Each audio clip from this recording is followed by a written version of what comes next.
Bien-aimés dans le Seigneur, shalom, shalom, que la paix du Seigneur soit avec vous. Et nous voici encore dans notre émission, il est venu libérer les captifs. Bien-aimés, depuis un certain moment, nous sommes en train de parler sur le thème dont ils chasseront les démons. Et la fois passée, nous avons parlé sur comment est-ce que Jésus traitait les démons. Et nous avons vu que dans le ministère de Jésus, il prêchait, il enseignait et il chassait aussi les démons. Donc il faisait les combats spirituels. Dans les combats, il y a la prière de guérison, il y a le chasser les démons. C'est ainsi que nous avons chuté en disant que et disciples de Jésus que nous sommes, c'est la signification même du mot chrétien. Chrétien veut dire disciple de Christ. Donc nous devons emboîter les pas de notre maître. Aujourd'hui, nous allons abonder dans les mêmes sens. Nous allons parler du modèle de l'évangélisation du Nouveau Testament.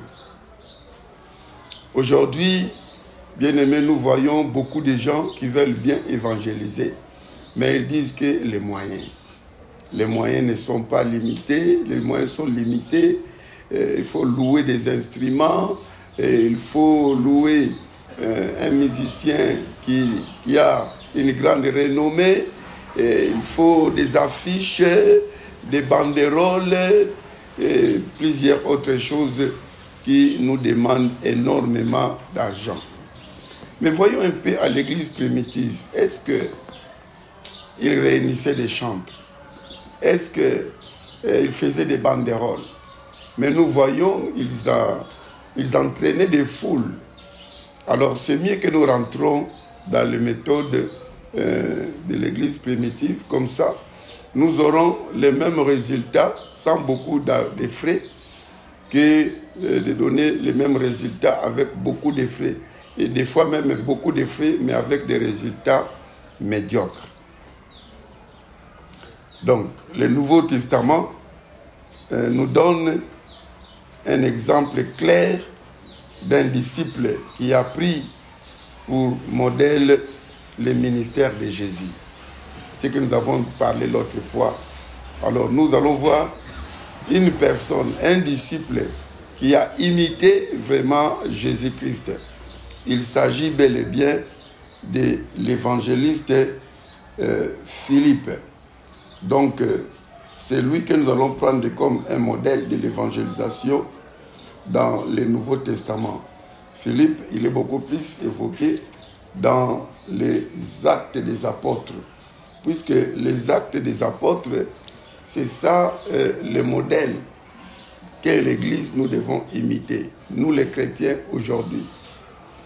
L'évangile, c'est pour montrer Jésus comme le modèle. Et il a dit, je bâtirai mon église. Il a laissé comme la forme de l'église, comme le projet. Mais c'est le Saint-Esprit qui est venu vraiment bâtir l'église. Quand il est descendu, le Saint-Esprit, et avec le premier discours de Pierre, parce que c'est à lui que Jésus a dit que sur toi, je bâtirai mon église. Donc ce n'est pas que Pierre, comme une pierre là, et on commence à construire au-dessus des pierres, non. Mais c'est à la prédication de Pierre que l'Église a commencé. Que ce soit chez les Juifs, que ce soit chez les païens. C'est Pierre qui a apporté premièrement la parole. Alors, nous allons voir l'évangéliste Philippe dans Actes des Apôtres, chapitre 21, au verset 8, déjà on l'appelle évangéliste. La Bible dit, nous partîmes le lendemain et nous arrivâmes à Césarée.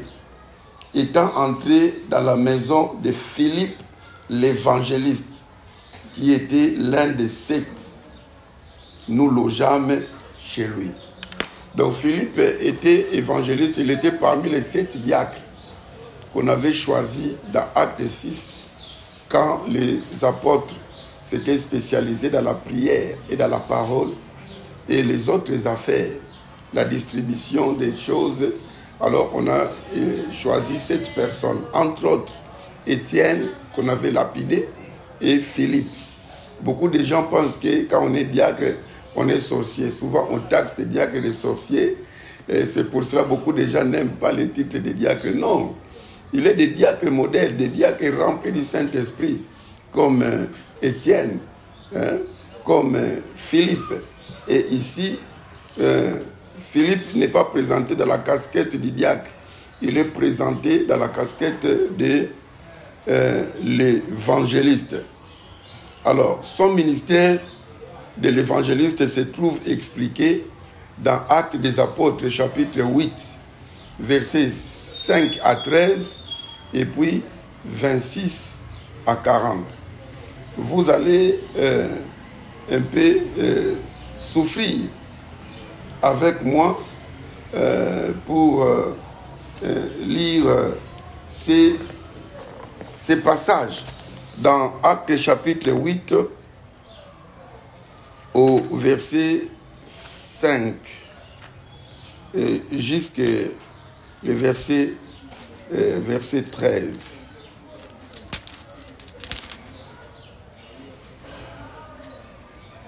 Et là-bas, nous voyons Philippe en plein ministère évangélique. Il est en train de travailler. La Bible dit que Philippe, étant descendu dans la ville de Samarie, y prêcha le Christ. Les foules tout entières étaient attentives à ce que disait Philippe. Lorsqu'elles apprirent et virent les miracles qu'il faisait, car des esprits impies sortirent de plusieurs démoniaques en poussant de grands cris, et beaucoup de paralytiques et de boiteux furent guéris. Et il y eut une grande joie dans cette ville. Il y avait auparavant dans la ville un homme nommé Simon, qui s'est donné pour un personnage important, exercer la magie et provoquer l'étonnement du peuple de la Samarie. Tous, depuis les plus petits jusqu'aux plus grands, l'écoutaient attentivement et disaient: celui-ci est la puissance de Dieu, celle qui s'appelait la Grande. Ils l'écoutaient attentivement parce qu'ils les avaient longtemps étonnés par ces actes de magie. Mais quand ils eurent cru à Philippe, qui leur annonçait la bonne nouvelle du royaume de Dieu et du nom de Jésus, hommes et femmes se firent baptiser. Simon lui-même crut, et après avoir été baptisé, il ne quitta plus Philippe, et il voyait avec étonnement les miracles et les grands prodiges qui s'opéraient. Bien-aimés, nous voyons Philippe à Samarie. Il arrive là-bas, il trouve que le terrain était occupé par Satan. Il y a un serviteur de Satan, Simon le magicien. Ah, mon homonyme, mais lui, magicien. Heureusement que moi, je ne suis pas magicien. Alors déjà là-bas, les gens les prenaient comme serviteurs de Dieu. Ils les prenaient comme un petit Dieu. La Bible dit que déjà, il les étonnait par des actes magiques. On les prenait comme quelqu'un de plus important. Mais la Samarie était dans les noirs. Christ n'était pas prêché. Alors Philippe est allé avec la plénitude du Saint-Esprit. Bien-aimé, la Bible ne dit pas ici que l'église de Jérusalem a donné Philippe 10 000 $ pour la campagne d'évangélisation. Et aujourd'hui, beaucoup de gens, quand vous l'envoyez en mission, ils vous demandent de l'argent. C'est vrai. Bon, en quelque sorte, on peut donner l'argent, mais l'argent ne doit pas être la condition sine qua non. Si déjà vous arrivez sur le terrain, c'est déjà beaucoup. Mais ce que nous devons exiger, c'est la plénitude du Saint-Esprit. Voilà pourquoi est-ce que Jésus a dit aux disciples, là dans Acte 1,5, il n'a pas dit que ne partez pas encore et attendez quand on va envoyer les chèques d'argent. Non. Il a dit ne quittez pas encore Jérusalem jusqu'à ce que vous serez revêtus de la puissance d'en haut. Le Saint-Esprit survenant sur vous et vous serez mes témoins. Pour déjà le Saint-Esprit, c'est que nous pouvons faire la mission, c'est que nous pouvons faire l'évangélisation. Philippe arrive à Samarie, il commence à prêcher Christ. Il ne prêche pas une dénomination. Il ne prêche pas une église. Il ne prêche pas sa vie. Mais il a présenté Christ. Et il a commencé à faire des miracles. Des guérisons, des délivrances, nous pouvons l'avoir. Les boiteux ont marché, les paralytiques, ainsi de suite. Et la foule a quitté Simon le magicien. La foule est venue vers Philippe. Ils ont écouté le message. La Bible dit qu'ils ont cru. Écoutez, quand lui-même, le serviteur du diable, Simon le magicien, quand il a vu que tout le monde est parti, lui-même il a plié les bagages. Donc cette église-là, cette soi-disant église-là était disparue. Lui-même est allé écouter le message. Et lui-même, il était étonné des miracles que Philippe faisait par la puissance du Saint-Esprit. Lui-même s'est fait baptiser. Bien-aimé, il est arrivé un moment à Kin, quand on prêchait, non seulement à Kin, mais même à tous les Congos démocratiques, dans les années 80, les années 90 surtout, lorsque nous étions revenus à l'évangile selon les méthodes de Jésus, les bars ont fermé. Il y a des bars qui sont devenus des églises, des cinémas qui sont devenus des églises, des églises qui n'avaient pas la chaleur du Saint-Esprit. C'était vidé. Ces églises ont été restées creuses. Les gens sont venus. Ils sont venus écouter les messages de Jésus, expérimenter les miracles. Les gens ont accepté de prier, même dans des endroits où il n'y avait même pas de clôture, des maisons non bâties, sous les sacs de farine, sous les bâches. Les gens sont venus, mais parce qu'il y avait la puissance du Saint-Esprit.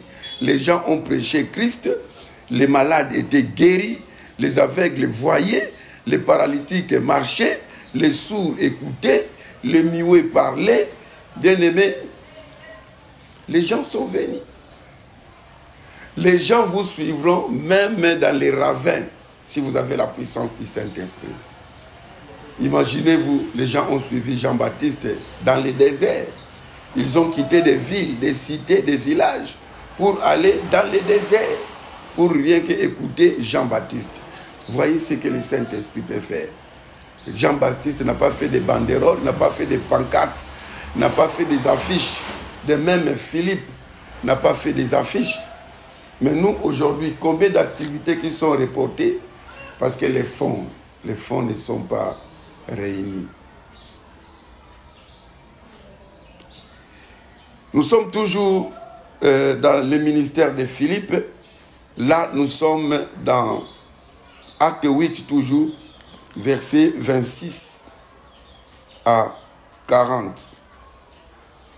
Un ange du Seigneur s'adressant à Philippe lui dit, « Lève-toi et va du côté du midi, sur le chemin qui descend de Jérusalem à Gaza, celui qui est désert. » Il se leva et partit, et voici un Éthiopien, un eunuque, ministre de Candace, reine d'Éthiopie, et surintendant de tous ses trésors, venu à Jérusalem pour adorer. S'en retournant assis sur son char, et lisait les prophètes Ésaïe. L'Esprit dit à Philippe, avance et approche-toi de ces chars.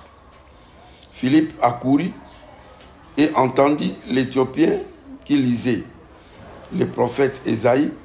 Il lui dit, comprends-tu ce que tu lis? Il répondit, comment le pourrais-je si quelqu'un ne me guide? Et il invita Philippe à monter et à s'asseoir avec lui. Le passage de l'Écriture qu'il lisait était celui-ci. Il a été mené comme une brebis à la boucherie et comme un agneau muet devant celui qui le tond. Il n'a point ouvert la bouche. Dans son humiliation, son jugement a été levé. Et sa postérité, qui la dépeindra? Car sa vie a été retranchée de la terre. L'eunuque dit à Philippe, je t'ai pris. De qui le prophète parle-t-il ainsi? Est-ce de lui-même ou de quelqu'un autre? Alors Philippe, ouvrant la bouche et commençant par ces passages, lui annonçant la bonne nouvelle de Jésus. Comme ils continuaient leur chemin, ils racontèrent de l'eau. Qu'est-ce qui empêche? Voici, je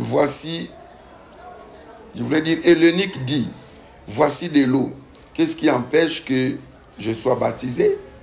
Philippe dit, si tu crois de tout ton cœur, cela est possible. L'eunuque répondit, je crois que Jésus-Christ est le Fils de Dieu. Il dit, il fit arrêter le char. Philippe et l'eunuque descendirent tous deux dans l'eau et Philippe baptisa l'eunuque. Quand ils firent sortir de l'eau, l'Esprit du Seigneur enleva Philippe et l'eunuque, ne le vit plus, tandis que joyeux il poursuivit sa route. Philippe se trouva dans Azote, d'où il alla jusqu'à Césarée, en évangélisant toutes les villes par lesquelles il passait. Ô évangéliste Philippe, félicitations à toi. Bien-aimé, ici, nous voyons deuxième façon qu'un évangéliste peut opérer. Dans la première partie là, de Actes 8, 5 à 13, nous pouvons appeler ça l'évangélisation en masse. Donc, vous réunissez beaucoup de gens, vous prêchez la parole et vous priez pour les malades, vous chassez les démons. Mais ici, je peux appeler ça l'évangélisation personnelle. Donc, d'une personne à l'autre. Nous voyons l'évangéliste Philippe, maintenant, il n'affronte pas la masse, mais il affronte une personne. L'eunuque éthiopien. Il était sensible à la voix du Saint-Esprit.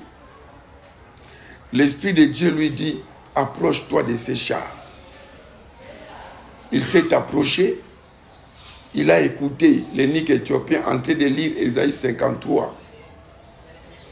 L'Esprit de Dieu pousse Philippe, il lui donne une méthode pour aborder la personne. Et il l'aborde par une question. Comprends-tu ce que tu lis? Et or, le monsieur avait les problèmes. Il lisait comme un journal, il lisait comme un livre d'histoire, sans comprendre. Beaucoup de gens lisent la Bible comme le livre de géographie. Mais la Bible, c'est un livre de foi. En lisant l'histoire de Moïse, mais vous avez des leçons de foi. Alors, l'eunuque éthiopien était franc. Il dit que, mais comment je vais comprendre si on me guide? Alors, il va l'inviter.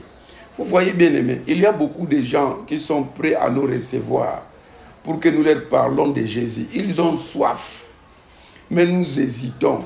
Nous sommes souvent dans nos maisons et nous prions toujours. Bien aimé, Dieu n'est pas un garçon de course. C'est Dieu qui nous envoie. Mais nous très souvent nous envoyons Dieu. Seigneur, touche les prostituées, touche les soulards, ceux qui sont dans des bars. Seigneur, touche. Mais ici, c'est le Saint-Esprit qui a dit à Philippe, approche-toi. Donc, à partir d'aujourd'hui, bien-aimés, c'est vrai, nous demandons au Saint-Esprit de nous accompagner dans la mission ou dans l'évangélisation, qu'il parte avec nous. Parce que c'est lui qui touche, c'est celui qui convainc, selon Jean chapitre 16, verset 8. Alors Philippe il est invité d'entrer dans la char. Il a commencé à lui parler de Jésus-Christ en commençant de ses textes. Il est parti du texte de l'Ancien Testament d'Ésaïe 53. Il dit on parlait de Jésus-Christ. Bien-aimé, l'Ancien Testament, c'est le Nouveau Testament voilé. Et le Nouveau Testament, c'est l'Ancien Testament dévoilé. La Bible a comme sujet Jésus-Christ, le sauveur de l'humanité. De Genèse à Apocalypse, c'est ça le thème central.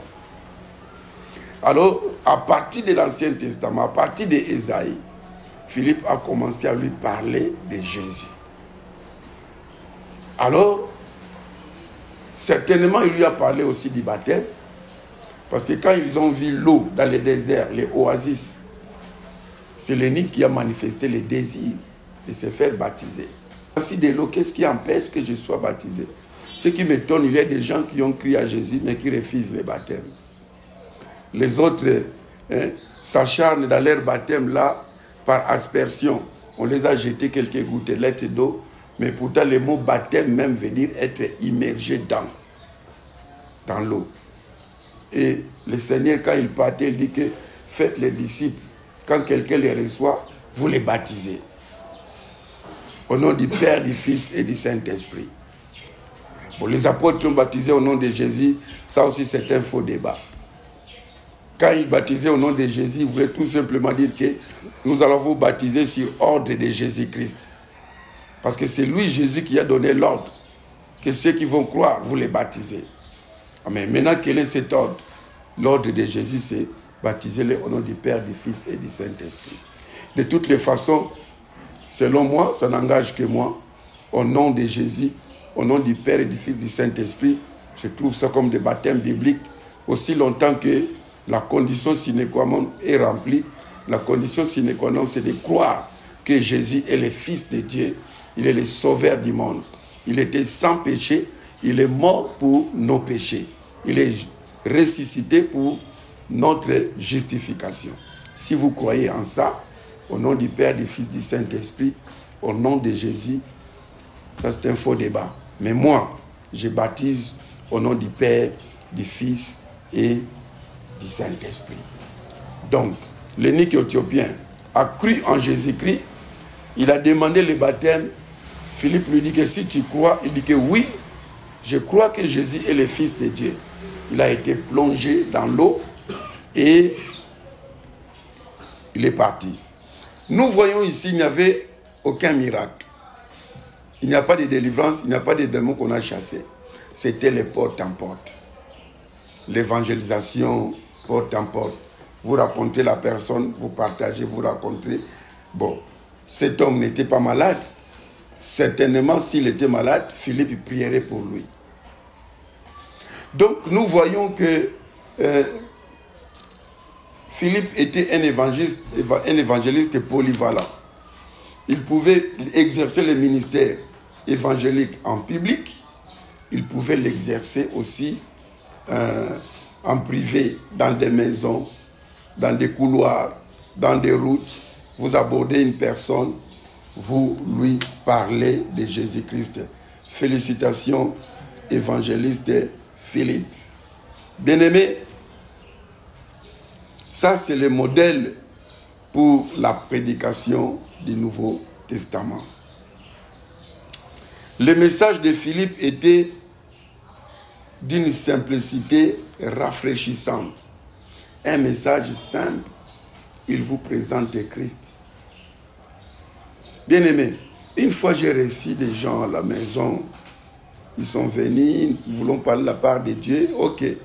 Je les ai donné des chaises, ils ont sorti des livres avec des dessins, ils ont commencé à m'expliquer, voilà comment le monde va devenir, le nom de Dieu c'est Jéhovah. J'ai dit, mais bien-aimé, présentez Jésus-Christ.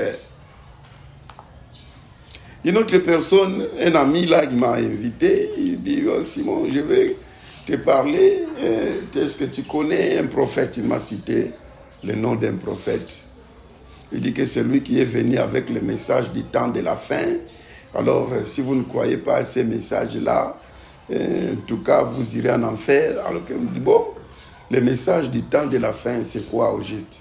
Oh non, vous savez, Adam et Ève, Ève a fait la relation sexuelle avec le serpent. Donc, c'est pour cela qu'on parle des fils des serpents, race des serpents. Il a commencé à me raconter des choses. J'ai dit, mon frère, oh d'ailleurs, regardez dans Malachie, ce n'était pas Jean-Baptiste, c'était les prophètes. J'ai dit, est-ce que vous savez qu'est-ce qu'il faut pour être sauvé? Pour être sauvé, ce n'est pas de croire au message d'un quelconque prophète. La Bible dit clairement dans Actes 16, 31, crois au Seigneur Jésus-Christ et tu seras sauvé, toi et ta famille. Point barre. 1 Jean, chapitre 5, verset 12. Je vous ai écrit ces messages afin que vous sachiez que vous avez la vie éternelle, vous qui croyez au nom des fils de Dieu. Jean 3, 16, car Dieu a tant aimé le monde qu'il a donné son Fils unique, afin que quiconque croit en lui ne périsse point, mais qu'il ait la vie éternelle. 1 Timothée, chapitre 5, c'est clair aussi, acte des apôtres, nous dit aussi que, acte 4, versets 11 et 12, Jésus est la pierre, la principale des langues rejetée par ceux qui baptisaient. Il n'y a du salut à aucun autre nom pour que nous soyons sauvés. Il n'y a que dans le nom de Jésus. Je dis, mon frère, prêchons Jésus. Au lieu d'aller prêcher des églises, au lieu d'aller prêcher des apôtres, au lieu d'aller prêcher des prophètes, le message du temps de la fin, c'est de croire en Jésus-Christ, confesser les péchés, point barre. Prêchons l'évangile simple, ne compliquons pas des choses. C'est ça le modèle de l'évangélisation de notre frère ici, Philippe. En Samarie, c'était Christ qui l'a prêché. De même pour l'eunuque éthiopien, c'était Jésus-Christ qui l'a prêché. Philippe n'a eu besoin ni de réunir un comité, ni faire répéter une chorale, ni de louer un auditorium, un podium donc, mais les foules se sont rassemblées afin de l'écouter pour une seule raison. Quelle est cette raison? La démonstration spectaculaire de la puissance surnaturelle de Dieu. Voilà ce qui a attiré les gens. Bien aimés, vous pouvez proposer une campagne de 3 jours. Le premier jour, si vous réveillez un cadavre, ou un paralytique s'est relevé, ou un sourd-muet qui a entendu, vous verrez que le deuxième jour, l'effectif va se multiplier même fois 20, même fois 100. Revenons sur notre frère Philippe, acte 8 toujours, versets 6 et 7. C'est ça le secret de Philippe. Les foules tout entières étaient attentives à ce que disait Philippe. Comme Jésus l'a dit, si vous ne croyez pas à mes paroles, croyez au moins aux miracles. Et ils ont vu des miracles, ils ont dit que soyons un peu attentionnés pour entendre ce que ces messieurs disent. Parce qu'avec ces signes-là, la Bible dit, je reprends la phrase, les foules tout entières étaient attentives à ce que disait Philippe lorsqu'elles apprirent et virent les miracles qu'il faisait. Car des esprits impurs sortirent de plusieurs démoniaques, donc ils chassaient les mauvais esprits, en poussant des grands cris. Et beaucoup de paralytiques et de boiteux furent guéris. Voilà le marketing de l'évangéliste Philippe et banderoles. C'était la démonstration de la puissance du Saint-Esprit. Chers ministres de Dieu, nous qui sommes des prédicateurs, recherchons les miracles, chassons les démons, guérissons les malades. Vous verrez que les gens vont venir dans nos églises. Voilà, bien aimé, l'évangélisation du Nouveau Testament. L'évangile est prêché et les foules entendent. Ils ont entendu, elles voient les miracles, elles voient les démons qui sont chassés, elles croient, elles sont baptisées et l'Église s'établit. Alors, l'élément central, c'est la délivrance des démons qui s'accompagne souvent des manifestations désordonnées et brillantes. C'est l'élément central qui accompagne la parole. Il peut y avoir, c'est vrai, d'autres variantes, mais cet élément essentiel dans l'évangélisation, tel qu'elle était pratiquée dans le Nouveau Testament, d'abord par Jésus et ensuite par les disciples, c'était, après la parole, c'était les délivrances. On chassait les démons, on guérissait les malades. C'est ça les sceaux. Bien aimé, ces modèles d'évangélisation n'étaient pas réservés aux disciples qui avaient vu de leurs propres yeux le ministère de Jésus. Ce n'était pas seulement pour eux. Il était manifeste dans le ministère aussi de l'apôtre Paul. Vous savez que Paul n'a pas marché avec Jésus. Pendant que Jésus était sur terre, Paul était pharisien. Un pharisien zélé. D'ailleurs, à un certain moment, le fait que Paul chassait les démons a eu un impact sur toute la ville d'Éphèse. Paul qui n'a pas marché avec Jésus, mais qui a cru au Seigneur Jésus, et il a imité les modèles d'évangélisation de Jésus, et c'est de Philippe. Alors, à Éphèse, Paul exerce le ministère. Nous sommes dans Acte 19, versets 11 à 17. La Bible dit ceci. Et Dieu faisait des miracles extraordinaires par les mains de Paul, au point qu'on appliquait sur les malades des linges ou des mouchoirs qui avaient touché son corps. Et les malades et les maladies les quittaient. Et les esprits malins sortaient. Quelques exorcistes juifs en Milan essayaient d'invoquer sur ceux qui avaient des esprits malins le nom du Seigneur Jésus, en disant: je vous conjure par Jésus que Paul prêche. Ceux qui faisaient cela étaient 7 fils de Séva, juifs, l'un des principaux sacrificateurs. L'esprit malin leur répondit: je connais Jésus et je sais qui est Paul, mais vous, qui êtes-vous? Et l'homme dans lequel était l'esprit malin se lança sur eux, se rendit maître de tous deux, et les maltraita de telle sorte qu'ils s'enfuirent de cette maison nus et blessés. Cela fut connu de tous les Juifs et de tous les Grecs qui demeuraient à Éphèse, et la crainte s'empara d'eux, et le nom du Seigneur Jésus était glorifié. Bien-aimés, nous voyons dans ce ministère de l'apôtre Paul à Éphèse, c'était marqué par les délivrances.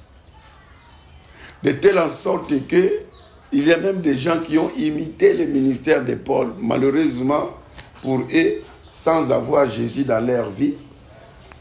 Ils ont seulement regardé alors ils sont allés imiter, ils voient des démoniaques, alors ils sont venus au nom de Jésus que Paul prêche.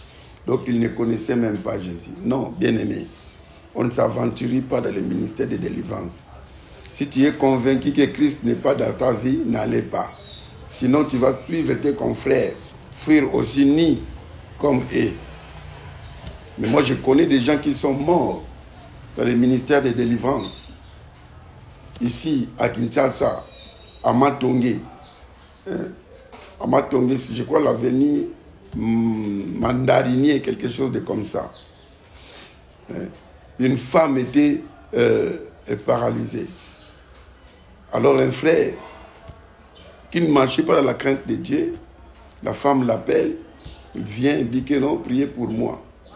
Cette femme-là était sorcière, elle a fait l'échange. Quand il a prié au nom de Jésus, la femme-là s'est relevée et le frère est devenu paralysé. Et 2 jours après, le frère est mort et la sœur-là s'est sentie en forme. Donc, dans ce ministère de délivrance, si vous n'êtes pas prêt, n'allez pas. Mais il ne faut pas avoir peur parce que Christ est en vous. Toi qui as Jésus-Christ. Paul chassait les démons et les gens ont remarqué même que c'était le cachet de son ministère, les délivrances, à part la parole. C'est pour cela que Paul ne va pas hésiter pour dire que ma prédication ne reposait pas seulement sur les discours persuasifs, mais sur la démonstration de la parole. Et Paul a imité le ministère de Jésus. Il a agi comme Philippe. C'est comme ça dans le Nouveau Testament. Donc, en imitant délibérément Paul, le fils de Séva nous donne une idée sur la façon dont celui-ci traitait les démons. Au nom de Jésus que Paul prêche. Donc, nous avons une idée que Paul faisait des délivrances. Donc, apparemment, il leur parlait directement et leur ordonnait dans le nom de Jésus de sortir de leurs victimes. Donc, Paul parlait aux démons et leur ordonnait de sortir des victimes. Parce que ces gens ont dit que, au nom de Jésus que Paul prêche, nous vous ordonnons de sortir. Donc, autrement dit, Paul suivait le modèle de Jésus lui-même. Alors, la suite de ces paragraphes nous fait voir comment le ministère de délivrance peut affecter une communauté tout entière. Ce ministère de l'apôtre Paul a affecté toute Éphèse, de telle sorte que des occultistes sont allés prendre leurs livres parlant de l'occultisme. Ils ont amené ça auprès de Paul et ceux qui étaient avec lui, et ils les brûlaient. Acte 19, versets 18 et 19. La Bible dit, le lendemain, Paul s'est rendu. Non, là je suis dans Acte 21, Acte 19. Acte 19, 18 et 19. La Bible dit, plusieurs de ceux qui avaient cru venaient confesser et déclarer ce qu'ils avaient fait. Et un certain nombre de ceux qui avaient exercé les arts magiques, ayant apporté leurs livres, les brûlèrent devant tout le monde, en en estimant la valeur à 50 000 pièces d'argent. Donc les magiciens ont amené leurs livres, ils ont dit que voilà, ils ont confessé leurs péchés et ils ont donné leurs biens. Toute la ville d'Éphèse a bougé. La lumière est entrée. C'était 100 pancartes. Un groupe de musiciens, des stars. Bien-aimés, jusque-là, beaucoup de croyants essayent apparemment de vivre avec un pied dans le royaume de Dieu et un autre dans celui de Satan. Ils ont fait une profession de foi en Christ tout en gardant des rouleaux contenant des formules secrètes qu'ils utilisaient dans leurs pratiques occultes. Apparemment, ces rouleaux sont très précieux. Ces rouleaux-là qu'on a brûlés, c'était précieux. Ça explique qu'ils aient hésité à s'en séparer. Mais après que leurs yeux furent ouverts aux véritables valeurs spirituelles, ils ont voulu que leurs rouleaux soient brûlés. Bien-aimés, dans nos églises, nous avons beaucoup de gens. Ils sont là, il est chrétien, mais il est avec ces histoires de tradition, de Bukoko. On m'a raconté une histoire dans une église, une chorale chantait très bien. Il y avait un pasteur invité qui était là, qui regardait la chorale chanter. Et après, le pasteur a dit à la dirigeante de le voir au bureau. Alors, ils étaient là au bureau avec le pasteur de l'église. Le pasteur l'a dit que le Seigneur m'a montré, quand tu étais en train de diriger la chorale, tu as des omelettes sur ta hanche, des histoires de Bukoko. Et le Seigneur veut que tu puisses t'en débarrasser. La maman là a dit que non, ce sont des choses que les ancêtres ont laissées, de génération en génération. Et cette fois, c'est moi qui porte la charge de la famille. Je ne peux pas enlever ça. La maman a refusé d'enlever, mais une femme dirigeante d'une chorale. Bien-aimés, dans nos églises, nous avons des gens qui ont des nkodia. Nous avons des gens qui ont des fétiches. Ils ont des livres. Mais ils hésitent de les amener parce qu'ils ne voient pas la démonstration de la puissance. Alors, ils préfèrent les garder avec leur puissance ancestrale. Nous formons des hypocrites dans nos églises. Mais bien aimé, lorsqu'ils remarquent que notre pasteur est puissant, lorsqu'ils remarquent que dans notre église, vraiment il y a la puissance de Dieu, je vous assure, eux-mêmes viendront vous voir, et soit ils vont vous amener ces choses, soit ils vont vous amener là-bas où se trouvent ces choses. Je me souviens, une fois, mon pasteur, quelqu'un qui a commencé à fréquenter l'église, un homme politique, a invité mon pasteur Kamanda.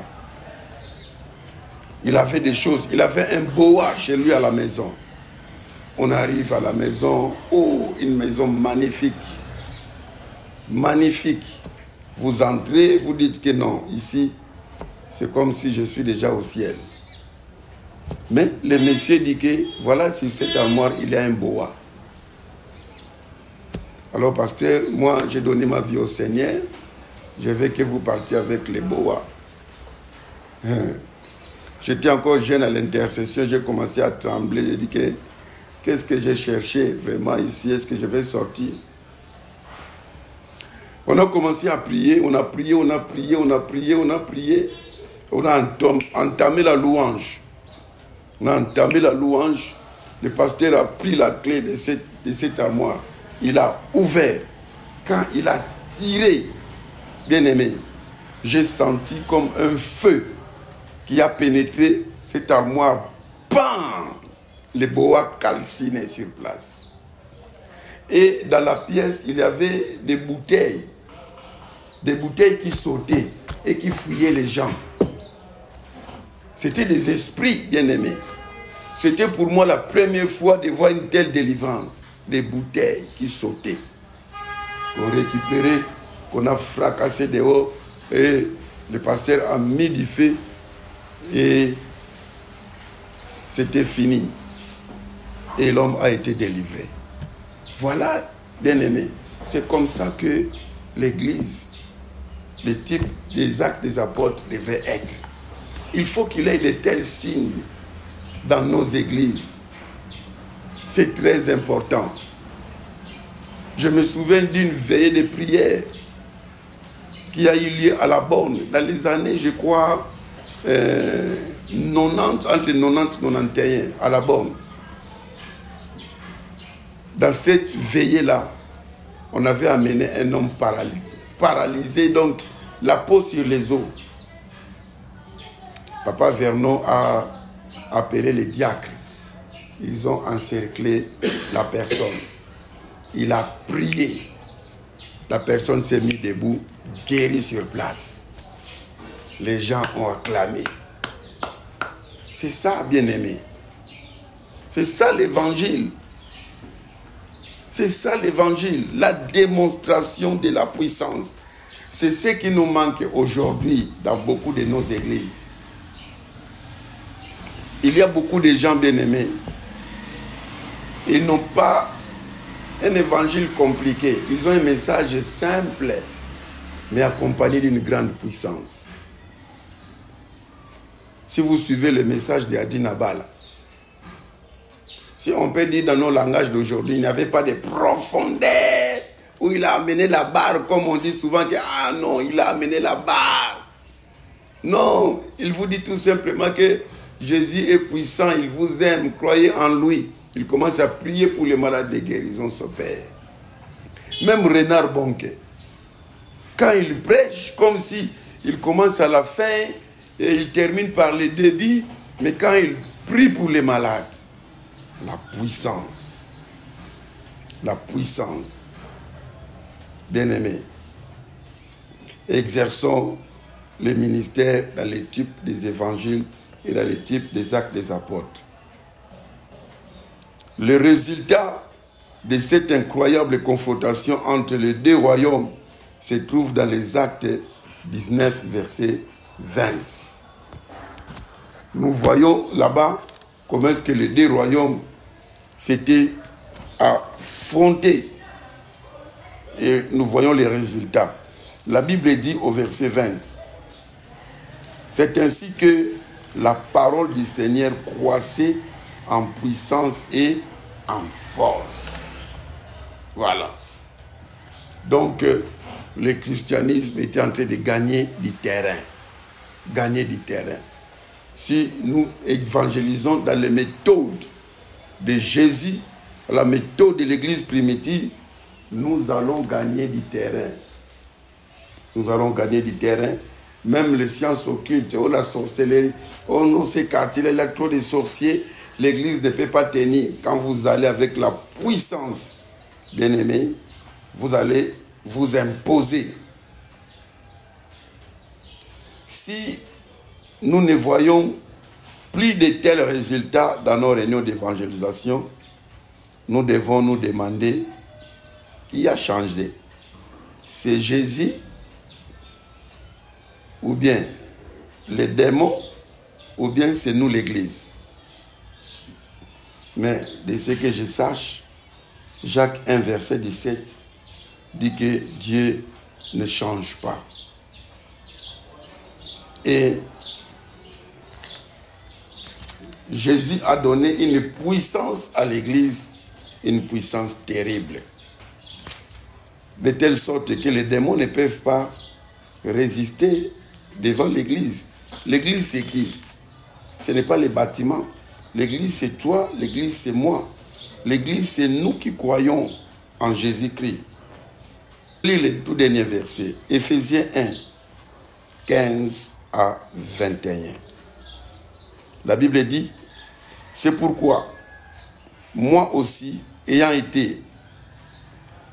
entendu parler de votre foi au Seigneur Jésus et de votre charité pour tous les saints, je ne cesse de rendre grâce pour vous, faisant mention de vous dans mes prières, afin que le Dieu de notre Seigneur Jésus-Christ, le Père de gloire, vous donne un esprit de sagesse et de révélation dans sa connaissance, et qu'il illumine les yeux de votre cœur pour que vous sachiez quelle est l'espérance qui s'attache à son appel, quelle est la richesse de la gloire de son héritage qu'il réserve aux saints.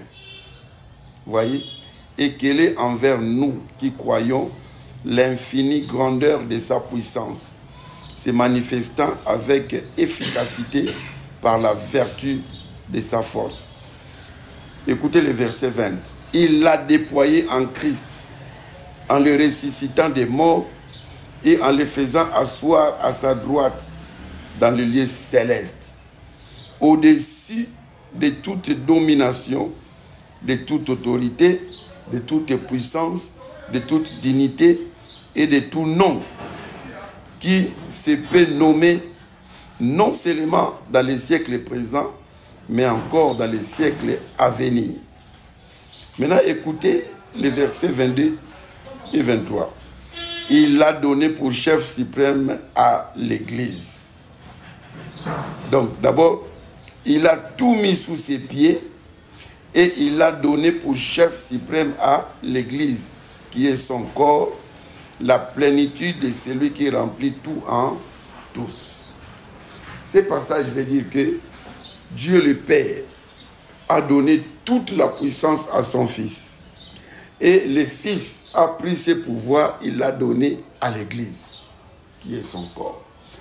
Donc, mon frère, tu as la puissance de Dieu. Or, la puissance de Dieu ne peut pas échouer devant un démon.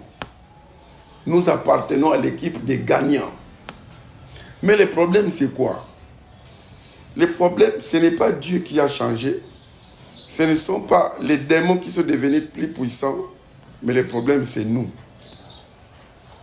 C'est nous qui n'agissons plus comme les chrétiens de l'église primitive, Philippe, les Paul, et c'est nous qui n'agissons plus comme le Seigneur Jésus. Voilà pourquoi est-ce que l'apôtre Paul dit « Soyez mes imitateurs comme je le suis pour Christ ». Aujourd'hui, nous avons mis la sanctification de côté. Nous avons mis la consécration de côté. La vie de prière n'y est presque plus. La vie de jeûne n'y est presque plus. Nous sommes devenus des activismes. On ne cherche plus vraiment la face de Dieu. Nous ne restons plus continuellement dans la présence de Dieu. Or, Psaume 105, verset 4 dit « Cherchez continuellement ma face. » Vous qui vous attendez à l'Éternel, cherchez continuellement sa face. Bien-aimés, reprenons les bonnes habitudes de chercher la puissance de Dieu. Aujourd'hui, que dans le ministère, nous avons des véhicules, nous avons des bureaux climatisés, nous avons des églises de plusieurs milliers de fidèles. Nous avons oublié les premiers sacrifices quand nous avons commencé. Comment nous gênions, comment nous faisions des retraites, comment on avait la crainte de Dieu. Et maintenant que Dieu nous a fait goûter quelques bénédictions, nous avons des comptes en banque, nous voyageons par-ci, par-là, nous avons des relations avec des grands, alors nous avons perdu certaines bonnes habitudes. Bien-aimés, nous sommes devenus des rétrogrades sans le savoir. Nous sommes restés longtemps à la chair et il y a des gens qui meurent à la chair parce qu'ils ne se ressourcent plus dans la méditation, dans les jeûnes, dans les prières. On ne fait plus comme Moïse qui a fait 40 jours devant Dieu et quand il sortait, la Bible dit que son visage rayonnait. Nous ne recherchons plus les revêtements de la puissance du Saint-Esprit. Chers frères et sœurs, revenons dans les bonnes habitudes. La Bible dit qu'en tout temps, que tes vêtements soient blancs et que l'huile ne manque point sur ta tête. En tout temps, la sanctification, ça c'est les vêtements blancs. Et l'huile sur la tête, c'est l'onction. Ce que je dis là, ce n'est pas seulement pour vous, même pour moi. Je suis dans les sacs. Nous devons chercher, bien-aimés, l'onction qu'avait l'église primitive. Parce que Dieu n'a pas changé. Vous savez, les actes des apôtres n'ont pas de conclusion. Quand vous lisez les Actes des Apôtres jusqu'au dernier chapitre, il n'y a pas de conclusion. Mais quand vous lisez les Corinthiens, les Éphésiens, tout ça, vous sentez que non, l'épître est tenté d'aller à la conclusion. Mais Luc n'a pas conclu les Actes des Apôtres. Comme pour dire que jusqu'aujourd'hui, nous sommes à la dispensation du Saint-Esprit. Où Jésus est parti, il a dit, je vous enverrai un autre de moi-même, le Saint-Esprit. Il va venir en vous, il va opérer en vous. Jusqu'aujourd'hui, nous sommes encore au temps du Saint-Esprit. Donc, ce qu'il a fait chez les apôtres, dans les actes des apôtres, il les fait jusqu'aujourd'hui. Les théologiens aiment appeler actes des apôtres les actes du Saint-Esprit dans les apôtres. C'est-à-dire que c'est le Saint-Esprit qui agit en nous. Autrefois, Jésus a dit que je ne vous laisserai pas des orphelins.